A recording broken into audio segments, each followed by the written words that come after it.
Hello friends, how are you all? I hope you guys are doing really well. So welcome to EduTap. Here is another very important lecture for our SEBI Grade A 2020. So we have covered 11 lectures in this series wherein we discuss very important GA questions including financial awareness for phase 1 of SEBI. So today we are going to discuss finance current affairs specifically from the month of April. So we have covered April month otherwise in terms of GA, but even finance current affairs were discussed. But this lecture is specifically dedicated to the finance current affairs of April month, and from our next lecture we'll be moving to May current affairs. Fine. So before proceeding, I would just like to inform you that this video has been recorded from my home. So EduTap faculties are not working from office because of the current situation. So if you find any kind of disturbance, obviously because of the non-professional setup at home, please ignore and cooperate with us, okay? And motivation for you guys here. We have brilliant results. EduTap has brilliant results for 2019 and 2018. You see NABARD and RBI brilliant selections in SEBI of grade A, SEBI grade A of 2018, 84 seats, 41 selections were from EduTapians. So we have brilliant result, and I hope this gets you the right kind of motivation that you can crack the examination if you are studying well, okay? So coming to question number 1 of finance current affairs from April. Recently, Reserve Bank of India has announced Operation Dash to soften long-term yields. So the particular name of the operation of Reserve Bank of India, which has been in news. This is the second time this operation is going to take place. What is the name of it? Operation Spin, Operation Twist, Operation Turn, Operation Swing, or Operation Drive? The answer to the question is Operation Twist. So this is the second operation which is being done by RBI because of the current situation in the country going on, okay? RBI has decided that it would buy 10,000 crore of bonds maturing between 2026 and 2030 and also sell the same amount of T-bills. So what are T-bills? These we have such things we have tried to cover in our previous lectures. I hope you are able to recall. If not, it's a kind of red flag. Go back and see the lectures again, okay? So question 2. In April 2020, Dash has released a circular that eases valuation norms for debt papers due to COVID-19. So who has released a circular related to valuation norms? So all bodies are here: RBI, SEBI, AMFI is Association of Mutual Funds, then NSE, National Stock Exchange, or Bombay Stock Exchange. So answer to this question is SEBI. So SEBI has released a circular to ease the valuation norms for debt papers. And it has actually provided clarity to AMCs, that is asset management companies, and valuation agencies for so as to assess the debt defaults. Now AMCs stand for asset management company. This you must know. This is a part of basic financial awareness, okay? Question 3. Recently in TLTRO. LTRO is again a word which is nowadays used a lot in terms of RBI. So long-term repo operations. Recently in TLTRO, banks have bid for only dash of the offer from RBI in second edition of targeted LTRO. So RBI actually offered around 25,000 crore. But in the same TLTRO, banks have bid only, what is the answer? 3/4, 1/5, 2/3, half, or none of the above? Answer is half. So around more than 12,000 crore rupees were offered, wherein RBI offered 25,000 crore and banks had put their bid for half of it. So this is the impact of the current pandemic on the economy. That is why this question is here, okay? Apart from this, obviously you have to know that what is TLTRO, it is associated with RBI, and what is it all about? Long-term repo operation. This also we have discussed. Please see previous videos. Recently in April 2020, RBI has announced a special liquidity fund for mutual funds of dash crore rupees. See here, before moving to the answer, I would like to inform you that special liquidity fund for mutual funds, that is SLF MF, has been announced by Reserve Bank of India. You should know this. It has not been announced by SEBI, because you might get confused that if mutual fund is there, SEBI is the answer. No guys, it's not. Because it is a liquidity facility. So the answer would be Reserve Bank of India. What is the amount of liquidity facility which has been announced by RBI?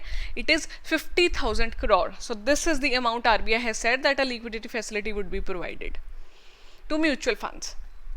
Question 5. Recently in April 2020, online retail investment platform Funds India has entered insurance distribution business by launching Portal Dash. So a basic financial awareness current affairs question, that first of all, what is fundsindia.com? It's an online investment platform and it has launched a portal called as insuranceindia.com, beemabharosa.com, merasuraksha.com, policyindia.com, or none of the above. So Policy India is already existing, and whenever you open internet, you see the very first thing popping up is policyindia.com. So that is not the answer. merasuraksha.com. Policy Bazaar is also there. So merasuraksha.com has been launched by fundsindia.com. Okay, pertaining to this question only, if we are talking about these insurance distribution businesses, insurance sector in India is regulated by whom? A typical question, a very easy question. RBI, SEBI, IRDAI, SIDBI, or NABARD. So insurance sector is regulated by, undoubtedly, you must know this, IRDAI, Insurance Regulatory Development Authority of India. So in India it is regulated by IRDAI. Where is GIFT City, which is India's first international financial service center, situated? So IFSC stands for International Financial Services Center. This is a takeaway from this question. Second is India's first IFSC is GIFT City. Okay. Third is where is it? So GIFT City is in a place, it is very easy to remember. G stands for Gujarat, Gandhinagar. In the options given here. So Gandhinagar is the answer. Acha, option 4 should have been here. I'm sorry, I'll remove it in the PDF. So Gandhinagar has this India's first IFSC. It's not that developed, and even people are requesting to move this GIFT City or set up a GIFT City in Mumbai, because a GIFT City is not as developed till now as it was supposed to be. Who among the following can set up offices in IFSC? Okay, a typical question. If you are talking about IFSCs, you must know that who all are allowed to set up offices there. The entities which are regulated by SEBI, entities regulated by RBI, and entities regulated by IRDAI. Both RBI and SEBI are regulated entities, or all of the above. See, International Financial Service Center can accommodate the offices of the entities which are regulated by all the different regulator bodies of India, SEBI, RBI, IRDAI, all three. So answer is option 5, all of the above. Moving to next question. In April 2020, Dash has decided to extend the deadline for the submission of various regulatory returns, including those relating to aggregate resources raised, large exposure, and disposal of non-banking assets. So again, these are the questions you'll be able to answer if you know that which particular sector is associated with which particular body. So deadline for the submission of various regulatory returns is associated with Reserve Bank of India. So you see that all the kind of things, liquidity facility provided, regulatory return, all these things are associated with the Reserve Bank of India only. Non-banking financial companies, but mutual funds, if we talk about, then it will be SEBI. If we talk about IPOs, it will be SEBI. If we like the terms associated with it, T-bill is associated with RBI. So these things you must know. Okay, which of the following comes under regulatory returns in India? So this is a bit difficult question. I have related this question number 10 to question 9 only, because we are talking about regulatory returns. So as to tell you that you are able to retain later also, that regulatory returns constitute of what, so that it becomes easy for you to know that it is associated with RBI. Payment of dividend, statement of shareholding, PSU investment statement, return on large exposures, or all of the above.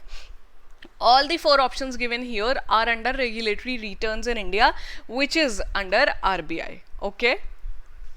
Question 11. Today we are going to discuss around 20 questions.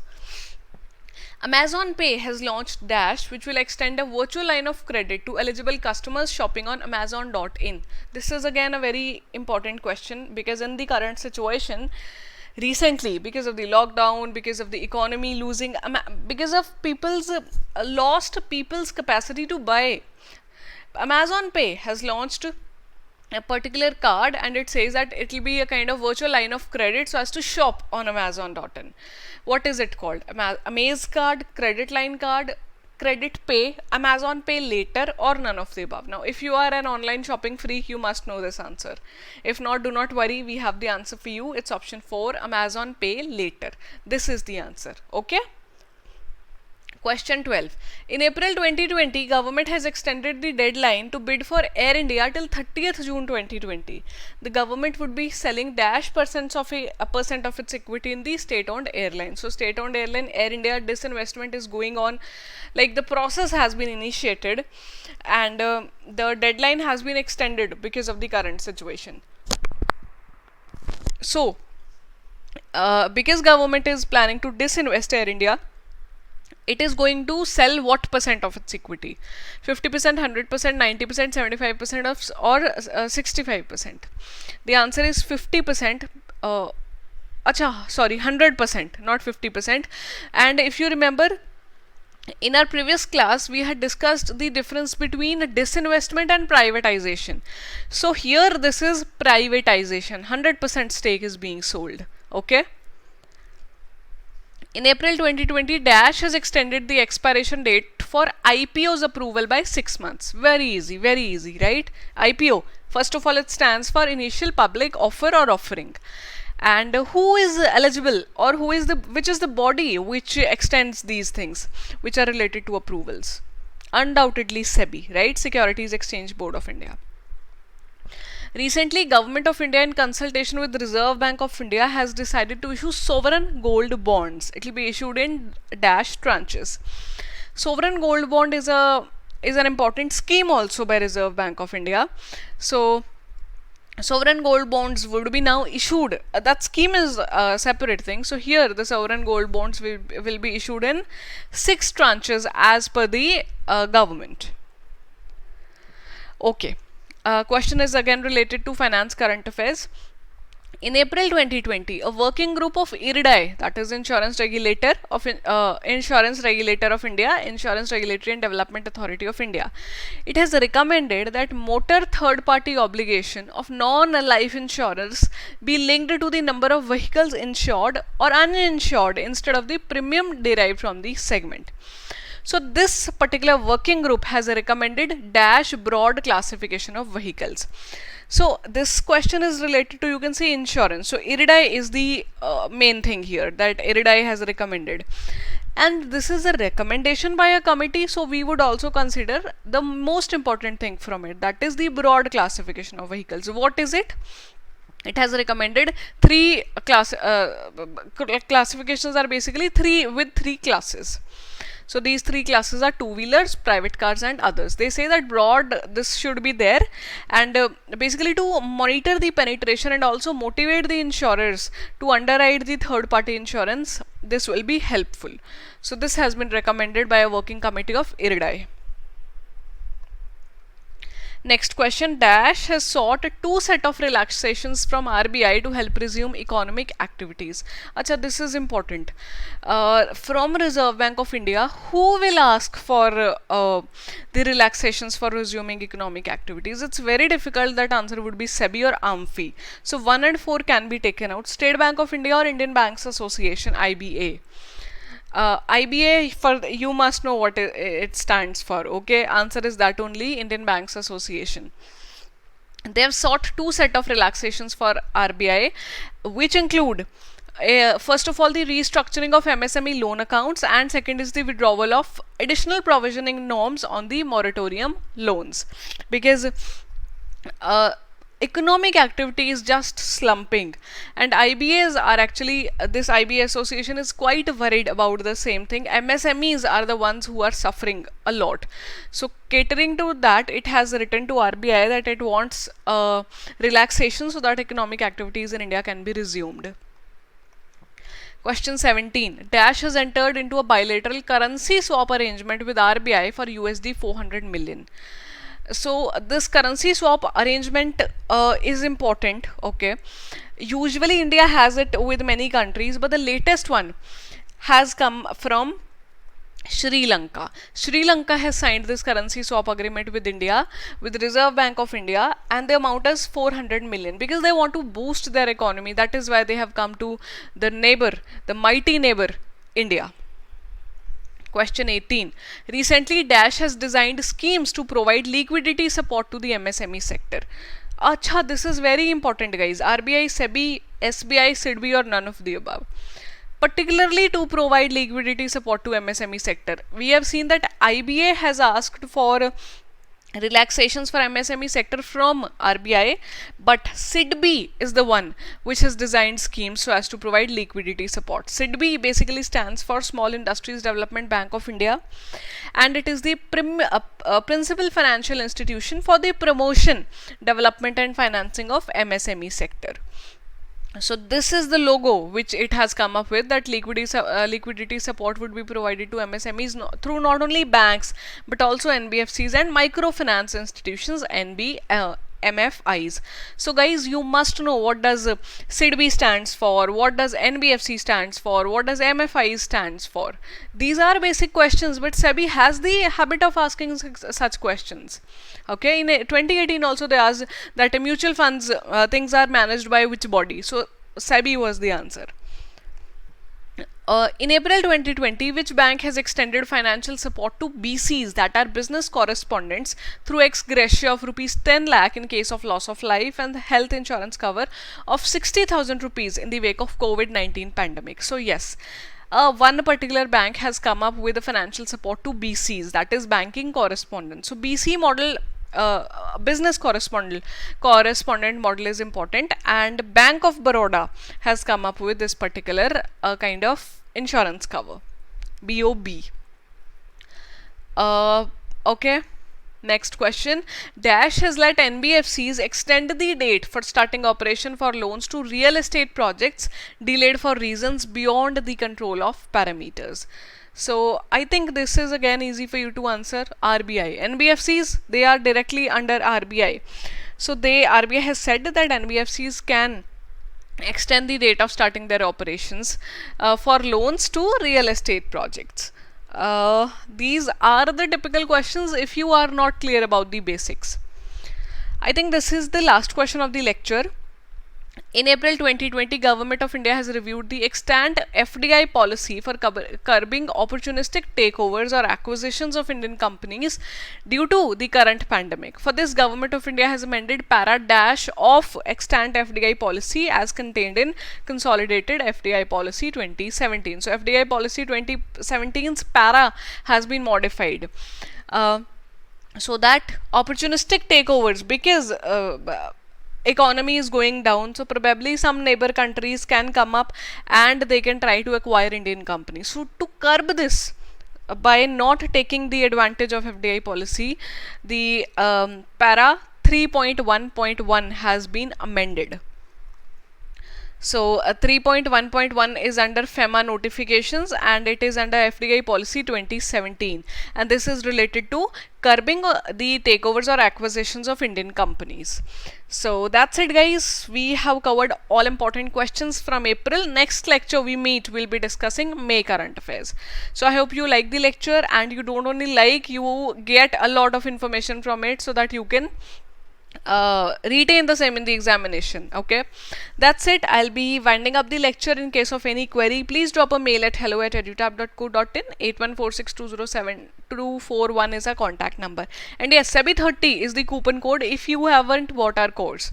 30% discount is there. Okay, so that's it guys, bye bye, see you soon.